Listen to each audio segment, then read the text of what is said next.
Yep, I'm here today to talk about application of neural networks to actually for fuzzing web apps. Obviously, it is super important things now to apply neural networks everywhere. So I don't know, inside some kind of obvious things and not so obvious things, and fuzzing it's super complicated task, and it is super easy to start fuzzing, to apply some kind of techniques, but it is really hard to reinvent this area, apply new ideas, and find new results. Even more, everybody using the same fuzzing approaches with different results, which is really cool. I tried to apply machine learning, technically neural networks to generate payloads here, and try to explain something like what is the fuzzing is, what is fuzzing of web apps, and what is the difference between like fuzzing binaries, for example, and web apps, what is the same, what is the difference, how to apply neural networks to fuzzing, how to fuzzing using neural networks, and some sort of combination of these things like fuzzing networks using web neural apps.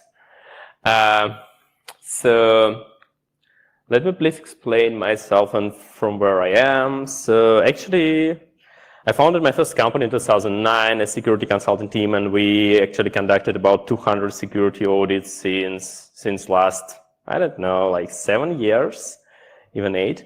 And I'm also a bug bouncer, and I really like to find some bugs using some kind of techniques like fuzzing. So because it is super nice to be able to have some money through bug bounties, and so my total bounty is about $1 million last, I don't know, 5 years, 7 years. It's my Medium on Twitter. Just find me if you would like to follow me. I'll try to explain all the things regularly inside my Twitter and Medium accounts. So as I mentioned, I'd like to talk about fuzzing for web apps, fuzzing for neural networks, and how to combine all these things together in a right way, not in this way, obviously. So let's start. Let me start with the definition of fuzzing. What the fuzzing is. The main idea is super easy. Just try to run the program with some sort of input data to cause an exception. Try to analyze this exception somehow. Try to analyze the results and try to make it repeatable, obviously. Try to understand the reason of this crashes or some sort of other exception and all these things. And technically, fuzzing is a way how to generate this some sort of input data.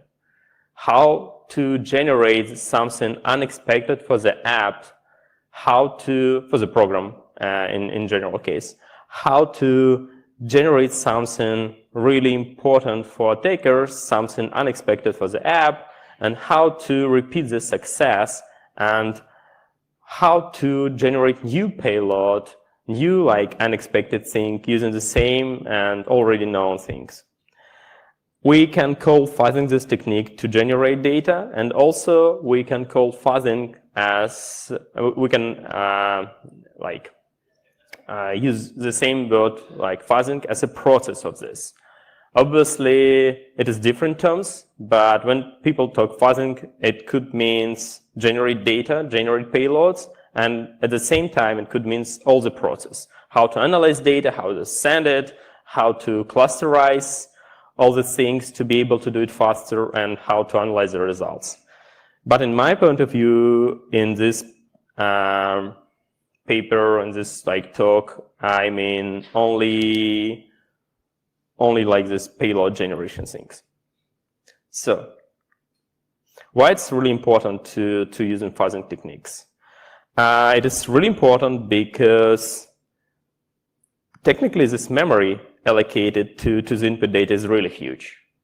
When you would like to fuzz something like, I don't know, Microsoft Office or some kind of other binary program, you probably would like to use, I don't know, some kind of input files or something, and so this files contains of some sort of bytes. For the web apps, this is not a files but HTTP request with some sort of parameters inside, and each of them have some kind of length, and this memory is really huge. It's impossible to try anything, try to use like binary fuzzer and try each variant of this.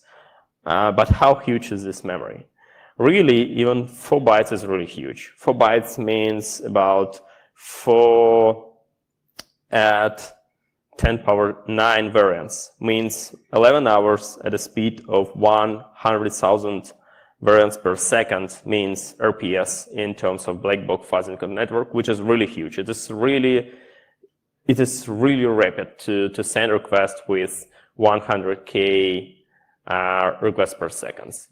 So for even if you have some sort of testing environment, if you would like to create this kind of performance and run this test with the same speed, it is really hard to create this environment. Trust me, I try to do it so super frequently. And even 4 bytes is really huge here. Obviously, when we talk about some sort of independent parameters, so let's try to figure out how it looks like for HTTP requests, because I'm talking about fuzzing web apps, which means that we are doing with HTTP. One HTTP parameter contains about 100 different input parameters. If we would like to fuzz all of them with intersections, which means that one parameter could affect another parameter, we should spend about, I don't know how long it is. It's definitely biggest numbers than this time of our universe from the day one to nowadays, and so it's impossible even for 1 byte. But if we try to suggest that parameters is independent from each other, it's definitely possible to solve in a few seconds. And I really like this approach to fuzz anything and then apply some sort of neural networks to do some kind of other job to help us to identify some things. And some numbers from real life. I'm not sure that it is super important to describe some sort of POC or studies with no any practical applications. My goal is to suggest something with results, something with ability to be applied and practice. And this practice, in my experience, says that we have about, in general, for some sort of average application, about 100 HTTP endpoints with about half an hour, 100 HTTP parameters each, and so average speed could be about 1000 RPS. It is reasonable speed. I'm not sure that we can do more for average case because it requires a lot of resources, it requires a lot of different things. And even architecture of this fuzzing should be completely different. So, and 2 bytes, half fuzzing, a really good technique. It could cover Unicodes and some sort of combination of things, and it's possible to fuzz this application this way for about 92, 91 hours, which is reasonable, which is solvable problem, and so we can solve these things. We can apply some sort of optimization there. For example, I don't know, cut some kind of bytes from 7F to FF because it's almost the same for the apps, and we do not expect anything like unexpected there. We can cut all of them. We can apply some sort of dictionaries or other optimization to reduce this speed, to reduce this time, to increase the speed. So the difference between the fuzzing and this classic payloads inside the tests, like, I don't know, Econetics or Burp or FuzzDB or other things, as the coverage is huge. It's almost impossible to find new sort of vulnerability using old techniques, which is super obvious. But how to generate this like new payloads using other things. It's almost impossible to generate new payloads with other techniques instead of fuzzing. And so good thing there is it's possible to use existing payloads and apply fuzzing to generate something unexpected and to find something new, even for the web apps. We try to increase the coverage. We try to apply all the things. We applied some sort of typical fuzzing like 1 or 2 byte fuzzing, and it's reasonable. And then we would like to apply neural networks to increase this coverage again. Actually, we have the three main problems of any fuzzing, and especially for the web apps. We should understand where we should apply the payload, which means that we should analyze the data, we should analyze HTTP requests, and find right place to put the data. We should understand what is the payload and how this data could look like in particular field to be able to do something. And we should understand how to identify an exception, how to identify that our payload caused some exceptions there. I tried to explain this as a baseline of any fuzzing techniques and then go to neural networks and how to apply them and show you some results. So first problem is where. The coverage problem is really, really important. So a lot of security tools like scanners using the scrolling techniques. It is the worst part of the scanning because in this case, the scanners try to emulate browser, which is almost impossible if you would like to use APIs, if you would like to use modern single page web apps, it's impossible to crawl them. It is possible to create units or regression tests or functional tests to increase the coverage and then put this test to the fuzzing. It's super, super robust part. And I'm really, really happy to say that it's trusted way. And if you already have some kind of tests, it is really cool for you to try apply fuzzing techniques to the existing tests. It's definitely better than try to crawl something.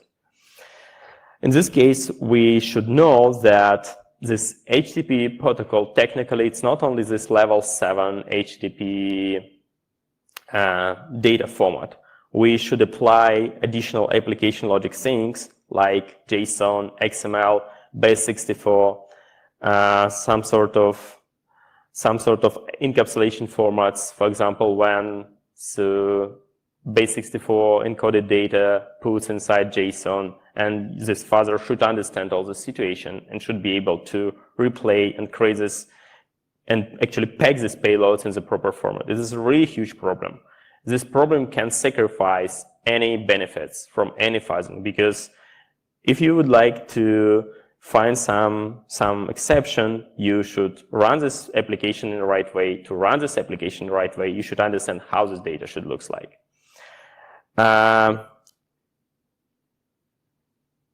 Another one important thing here is custom encoding and encryption.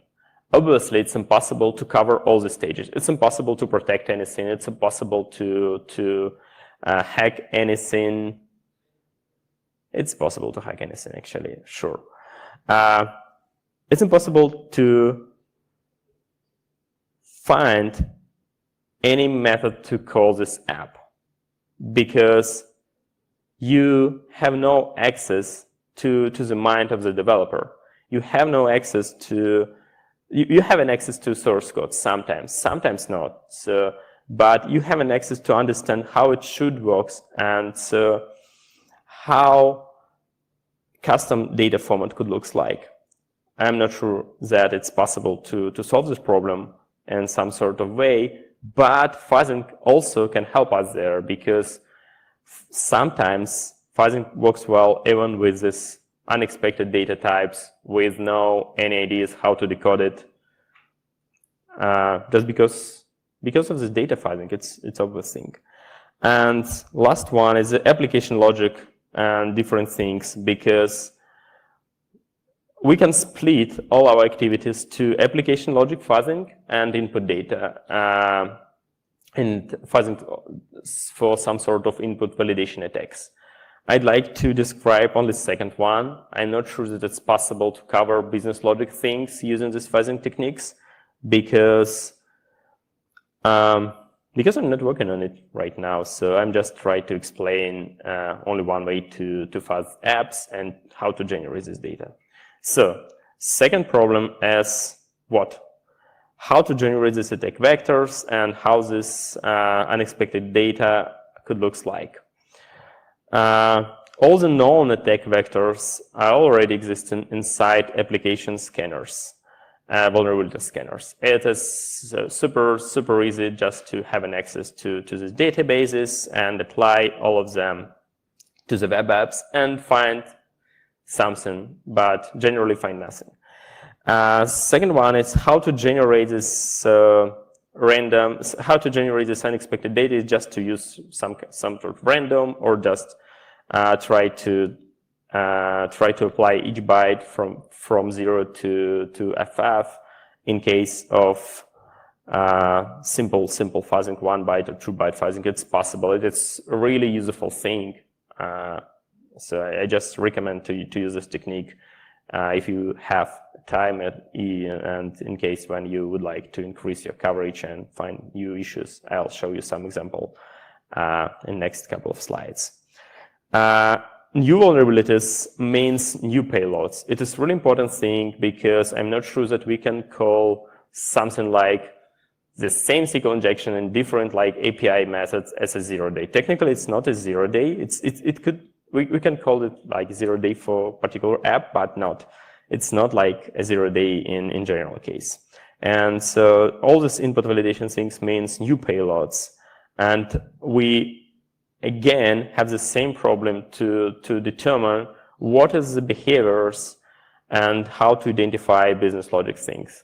I have no any proper answer now, and I'd like to describe and explain only this input validation things and how to generate this input validation payloads using neural networks.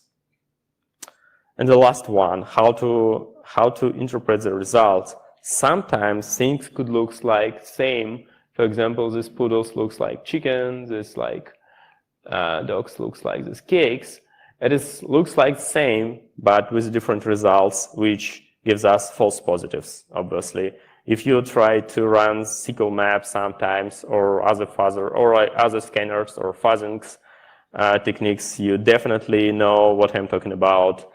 Sometimes it's possible to cause a crash inside the app, but not because of your payload, but because of your like performance of your scanner or fuzzing. And it's possible to just take off the web app using some sort of scanner, and all the checks will notify you that so you already created the app. We are like winners. We can run SQL injection payload based on time base now. We can steal some sort of data, but it's not true. And it is also super usual task for machine learning to automate this kind of problems, but it's not them of this like talk. I just would like to talk how to generate attack payloads using neural network, and that's all. It's not super hard sorry to clusterize traffic, to clusterize responses, to make some suggestions how the normal data and normal responses could look like. And probably I'll do this in future and add the same approach to the same fuzzer, but so I'm not working at the same thing yet. And so, and this like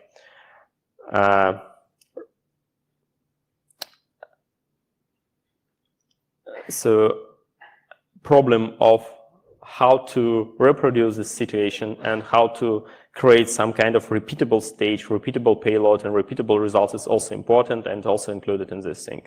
So we have 3 main problems in fuzzing. It's where, what, and how.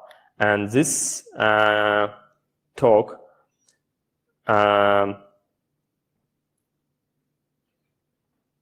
only is about what. So how to generate payloads and how to use a neural network to increase the coverage. So now I try to explain how this architecture of this fuzzing tool could look like. To solve this problem with where we should put the payloads, I suggest to use just simple proxy and so analyze manual tests, manual requests, requests from some sort of automated tests and all the things, and catch these requests and apply some kind of fuzzy or AI-generated payloads there and send it to the application. It's possible to collect all the requests by tests. It's possible to apply all the fuzzing policies, including neural network policies. And it's possible to generate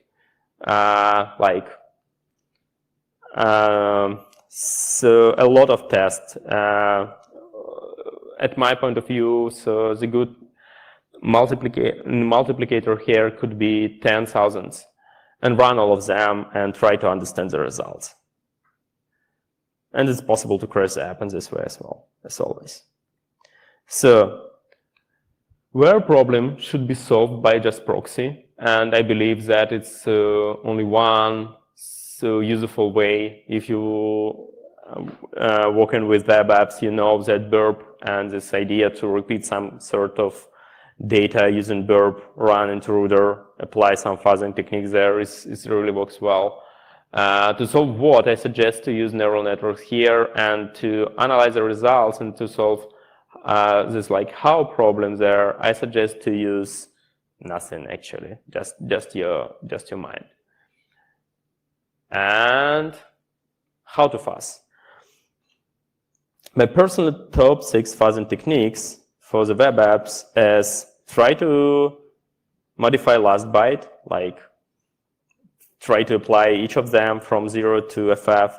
Try to modify random byte inside your strings with the normal data at a proxy. It really works well. Try to add new byte at the end, like quad, and try to apply parameters from one endpoint to other endpoint. It really works sometimes. So number 5 is try to play with numbers. If you see some kind of number, try to increase or decrease this number. And last one is try to apply some kind of existing file names. For example, from our fuzz.txt project available at GitHub to identify some kind of, I don't know, data, or just find some files at the folder or its root folder or somewhere. And I can claim that all these things could be covered by neural networks now, and it's possible to generate all these payloads using neural networks. Even more, it is possible to apply the right payload in the right case.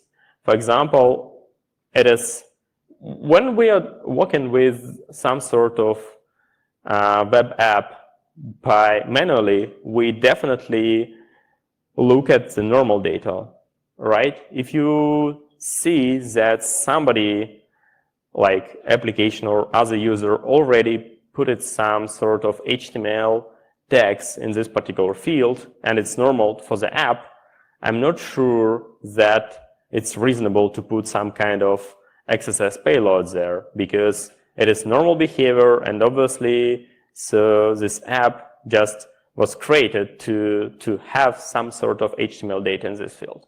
If it is like PHP-MyAdmin or some kind of SQL administration panel, it's definitely a bad idea to apply some sort of SQL injection payloads there, because it's normal function to this app to have some sort of SQL commands in this particular field. And it is possible to put all these things inside the fuzzer and apply neural networks to do not do useless job. So, a few words about neural networks. It's super obvious. So I really so sure that you already know what is it. So some years ago, a few years ago actually, people started to apply neural networks widely, and this is idea to put some data, connect some sort of objects called neurons with ability to do some sort of super easy job to pass signals through in case of combinations of inputs or do nothing. And so funny thing there is if you would like to connect many of them, the results could be unexpected by the quality. It's impossible to, we have no any theory now why this neural networks works well. It's possible to, a lot of people just try to explain how it works and why the results could be like unpredictable good, but anyway, it works. And actually, it's only one thing which we should know to apply some sort of techniques. It works, and it works well.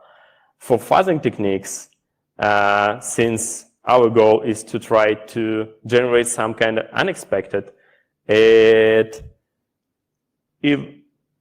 is even not required to be sure that some sort of techniques works well to apply it at fuzzing. If you would like to use your cat to generate some payloads, you should do it, just because it works somehow. It could work well or not, it doesn't matter in terms of fuzzing, do anything. So because of the fuzzing, it's like super obvious thing. And so obviously to be able to generate something with a context, we should apply recurrent neural networks. The difference is it is our way to put unrestricted data, like data with no restricted size. I don't know. Obviously, our fuzzer should be able to generate 1 byte, 4 bytes payloads, I don't know, 60 byte payloads with no modification, right? And to solve this problem, we should use recurrent neural networks. We have no any other way. And for example, it's possible to generate payloads by byte, and it's my approach. And so I believe that it's super useful thing. The difference is neurons inside recurrent neural networks have this ability to store some sort of data and call themselves. And we have actually different ways how to create these recurrent neural networks using some sort of existing frameworks. Let me please explain how to do it. First one is LSTM or long shot memory unit. Where is my pictures here? Anyway, so just visit the link if you would like to know more. These things have 3 JADEs. JADE means some sort of variable to store a number. And in some cases, when the input data can trigger this gate should do some sort of job. In long short memory unit recurrent neural network, we have 3 JADEs. 1 JADE for input data to open and so close this ability to receive data from input. It is forget gate to be able to forget all the information about previous states of this network. And second one JADE is output gate to be able to open or close this ability to like generate data from this. It is super old-fashioned way to create neural networks based on these recurrent things. Before this LSTM, people just tried to apply vanilla recurrent neural network with no memory at all, and so it was super cool to solve simple tasks. But if you would like to solve some kind of situation with the states, I'll show you in a few slides how it looks like in fuzzing. It's impossible to use vanilla recurrent neural networks, and people just using something with the memory. We should do something with the memory, and it's obvious. And so second one way is to use a JADE recurrent unit. So a few years ago, I guess 2 or 3 years ago, oh no, it was at the end of 19th. Some really smart people suggested to do you know what? Just cut 1 gate here.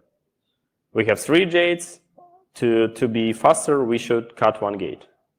It is super cool thing.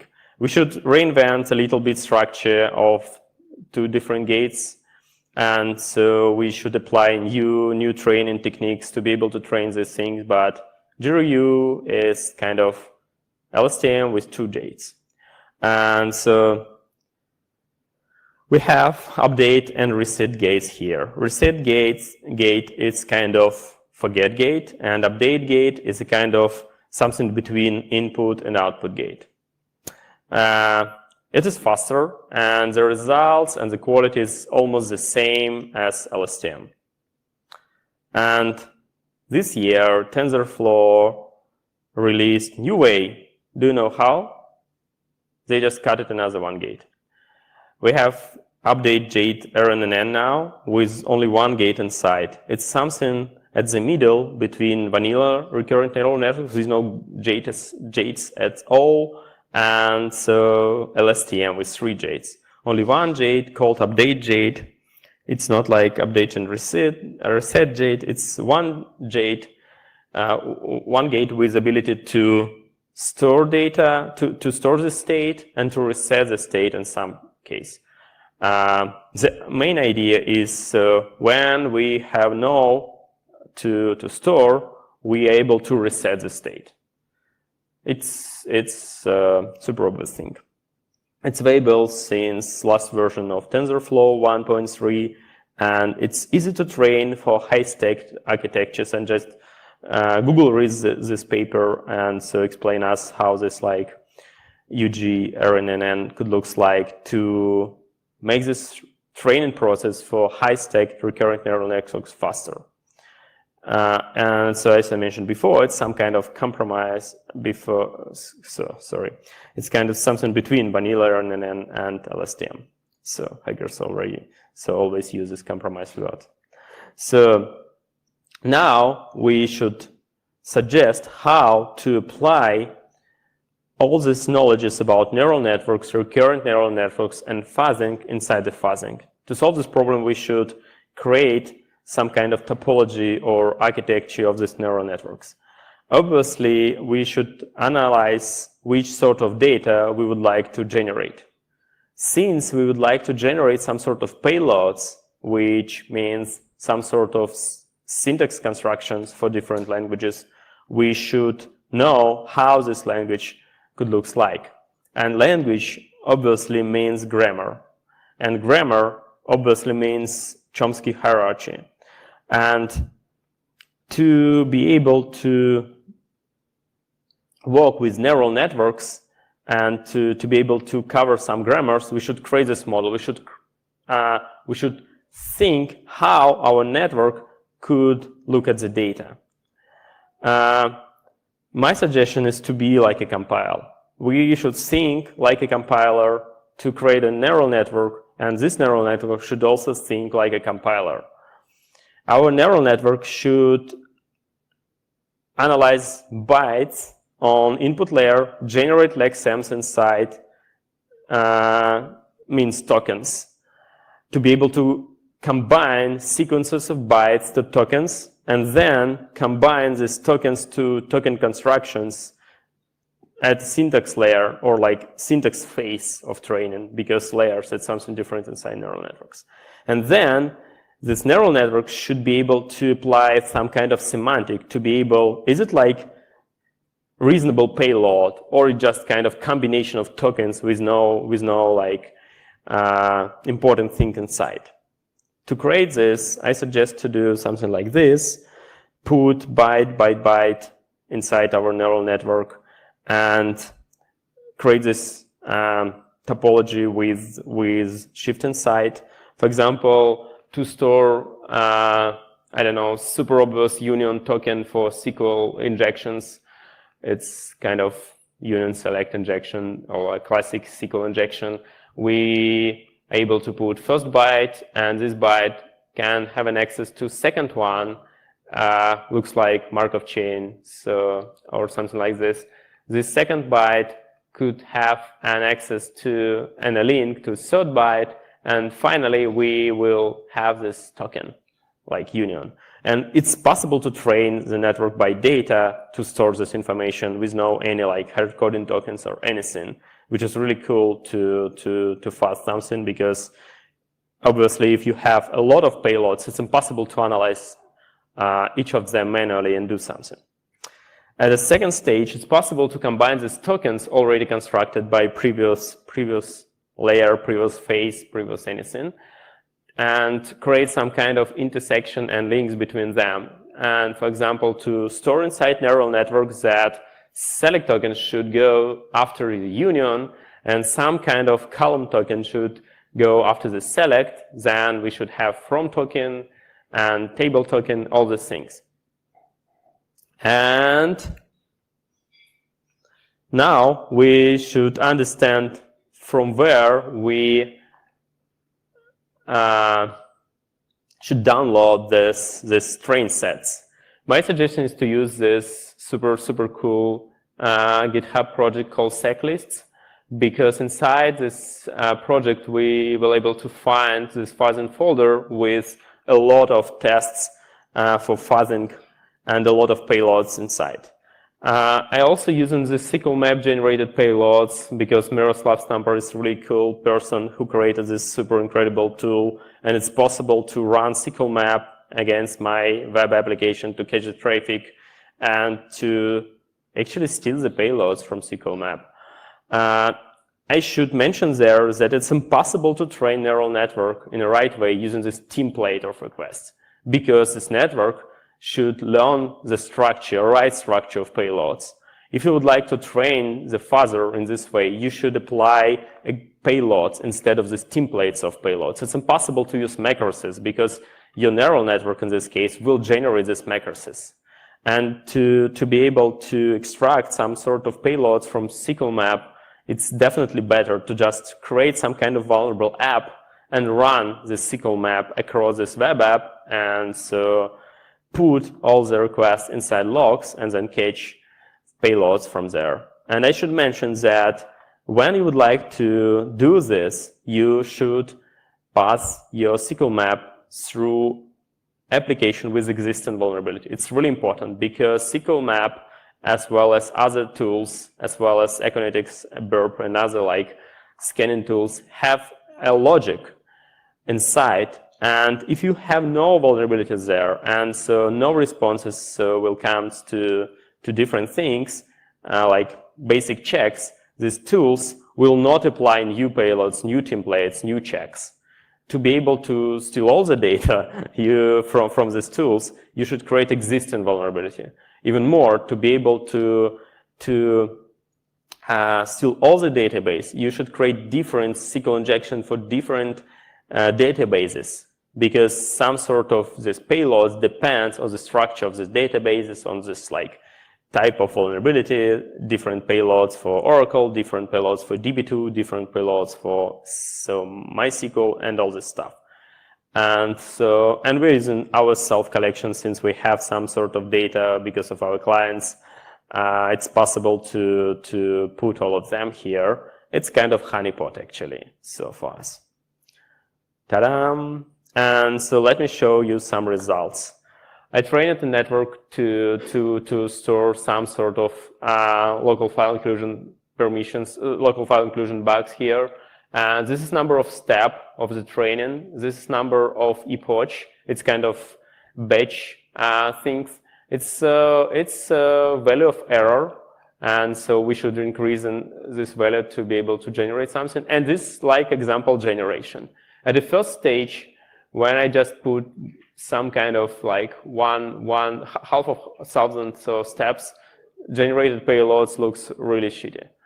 So, but we continue to train this network, and second generation is definitely better than previous one. It looks like some sort of files, right, with the slashes, but with some unexpected file names there. So since I have no any like URL encoding optimization there, I'm sure that proper fuzzer should know all these things inside, and so proper fuzzer should be able to generate even like encoded data here in case of plain encoding Second generation, third generation definitely looks better.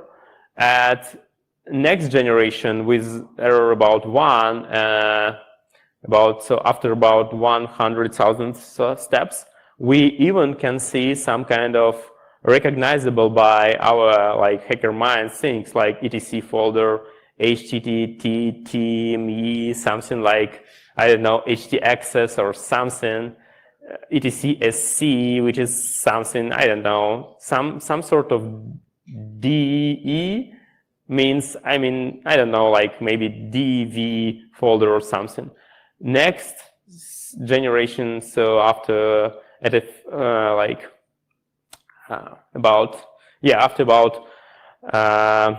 100,000 with a half, so steps with error roughly about 1, we can see even these names, reasonable file names inside this folder, etc folder and host name, which is really looks like payload, some kind of access log, some kind of etc host with no hosts. And after 2 million of steps, with really low error, we see something like really existing local file inclusion things. So, which means that it works, that it's possible to create some sort of neural network, recurrent neural network with the same topology. It is possible to create the model, how this syntax could look like, how our fuzzer should store the data, put all of them inside the recurrent neural network, train them using payloads, and generate some kind of payloads based on these things.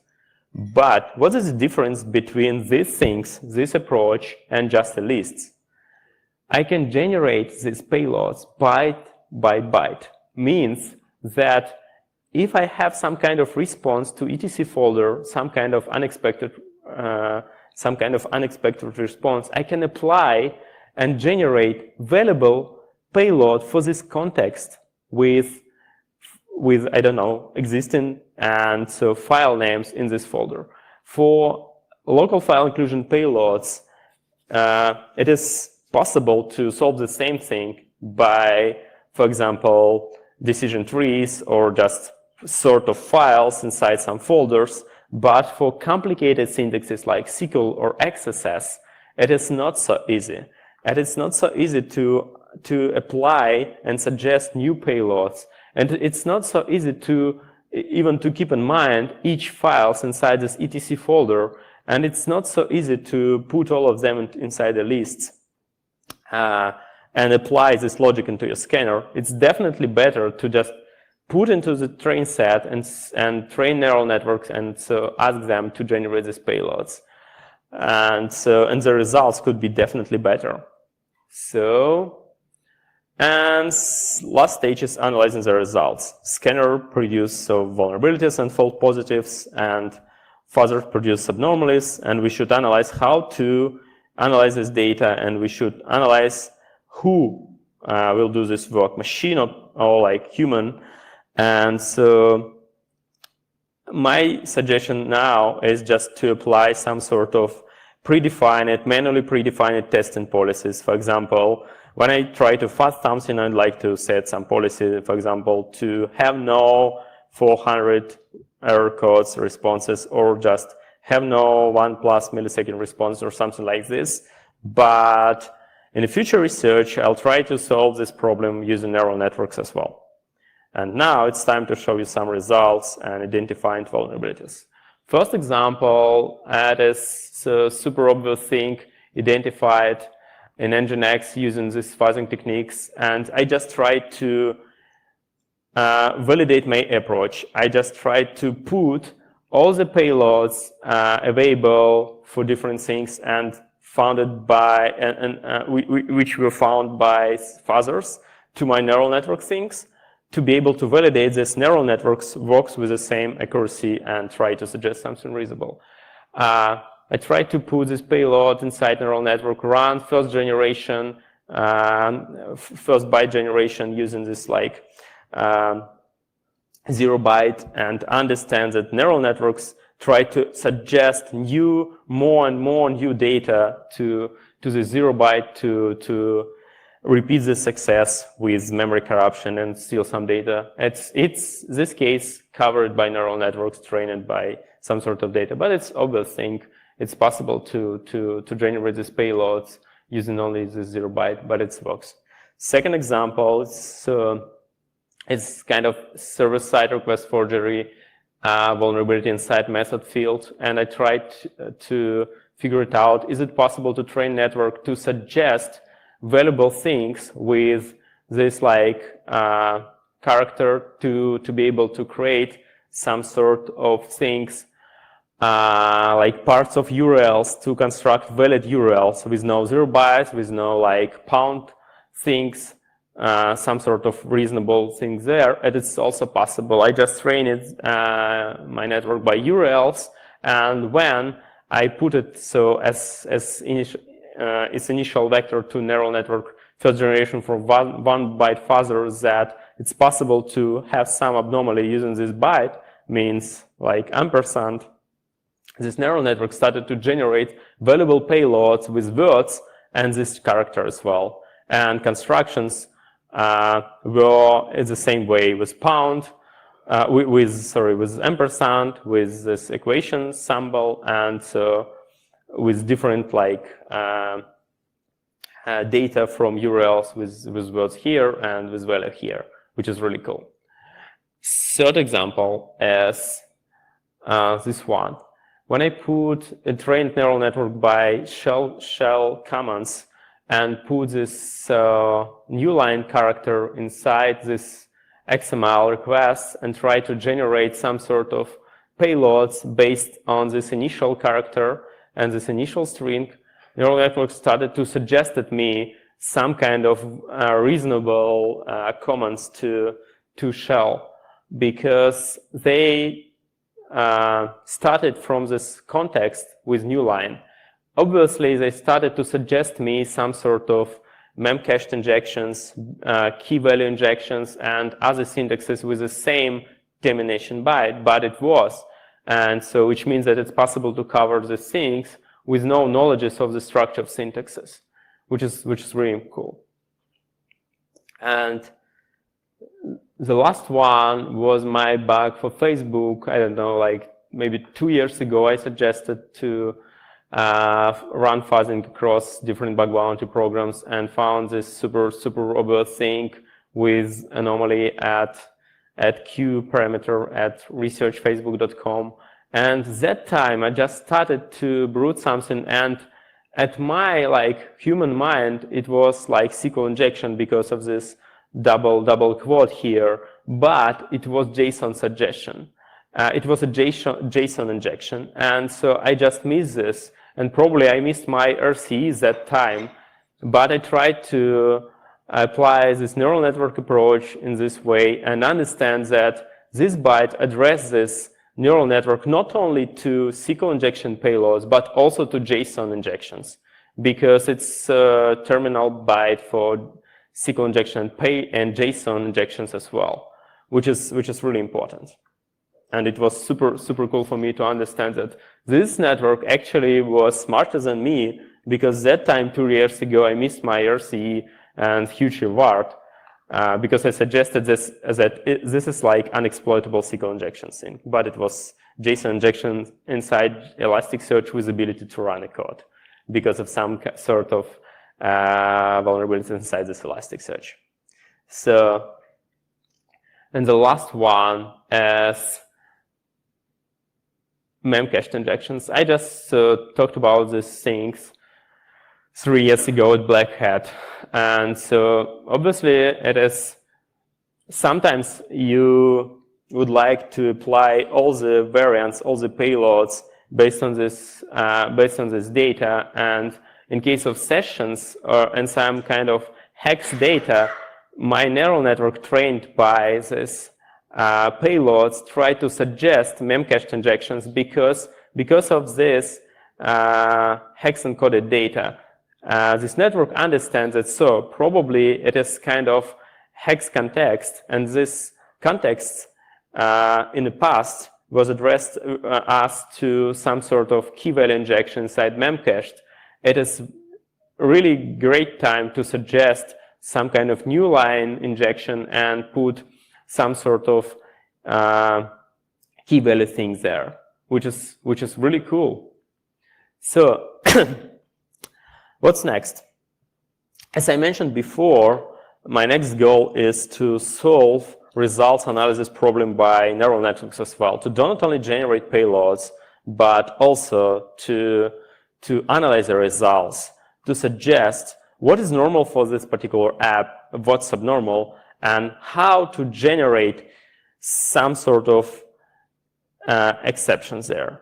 Second idea after the first one, and it's also will be valuable when we can solve first problem, is how to connect it and automate with some sort of Python proxy, how to create a tool with the ability to solve all the things in automatical mode, and how to suggest this to you, because now it's just kind of command line Python script, and to be able to generate payloads, you should put this kind of string inside this like command line to receive this full string, right?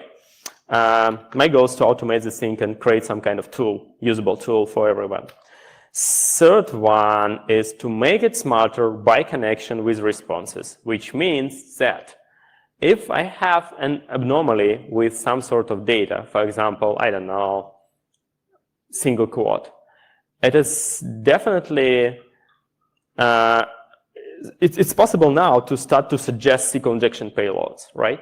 But when we are doing our payloads in the same context, for example, we already at the stage to brute column name inside a column, we should be able to send this information back to neural network with no hard coding, to ask them to generate new column name, to generate new like syntax construction instead of trying the same things. To be able not only generate payloads and to crash app to produce some exception, but to be able to automate this data extraction, automate this exploitation process at all, which is also possible. I believe that next year I'll present you something like AI-based SQL map with ability to steal data from anything, with ability to ask this network, for example, for some questions like dump this table or dump all the table, and this trained system will able to determine which database used at that case and how to extract and how to solve your task, how to extract this data, to not only identify that we have vulnerabilities there as this neural network can do, but also to automate this exploitation problem at all. And then I'd like to hack the planet as well.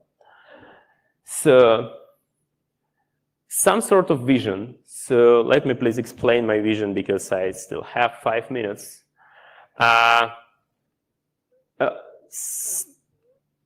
Yeah, so I have trouble with my, anyway. So, looks like I broke this. Next speaker should use something else. Anyway, who cares about next speaker? So 10 years ago, even 20 years ago, it was people versus people battle. And attackers were people and defenders were also people. Nowadays, we have AI-based defenders like, I don't know, Silence, some kind of companies with strange names, with Psi inside. Other companies based on AI. Some of them claim that they have an AI. Some of them have some sort of an AI, but it is definitely possible to claim that we already have AI defenders, some sort of AI defenders. Yes, sometimes it's just marketing bullshit, but sometimes it's something reasonable. And now I try to reinvent this idea and try to suggest AI attackers. It is possible to generate fuzzing payloads. It's possible to generate some sort of data to crash the app, to identify vulnerabilities. And it's definitely possible, in theory, to automate all the attack exploitation process, from fuzzing to identify things, to steal the data, to have an access to the data, to exploit something, and to hack the planet at all. So that's all. Thank you.